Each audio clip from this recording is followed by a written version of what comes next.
On ne dira jamais assez le bien que font à nos enfants la visite des musées, d'autant qu'il en existe des milliers à travers le monde, et pour tous les goûts, même des musées très surprenants, des musées incongrus, des musées pour rire. Comme le musée des toilettes à New Delhi, assez pédagogique dans un pays qui en compte justement trop peu.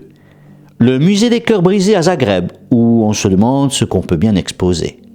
Ou encore le musée de la nourriture brûlée à Arlington, où l'on découvre que les tartes carbonisées se conservent finalement assez bien.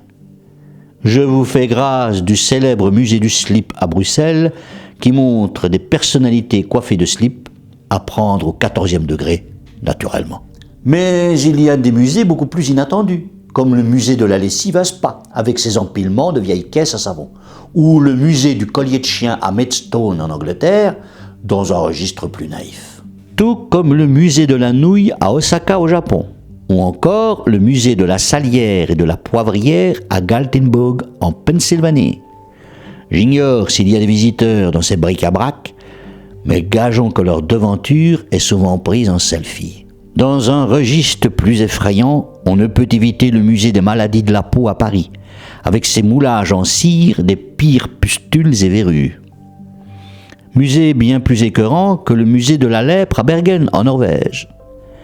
Difficile également d'échapper au musée des égouts, aussi à Paris, avec une visite guidée des sous-sols.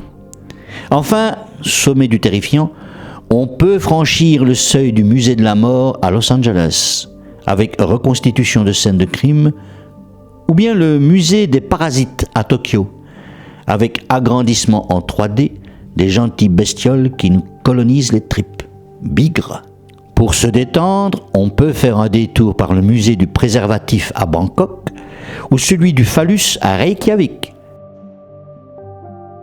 Une idée géniale à mon avis est le musée des œuvres ratées, Bad Art, dans le Massachusetts, qui expose depuis 1994 le pire de l'art, les collections les plus indigestes et les croûtes incontestables. Il fallait y penser.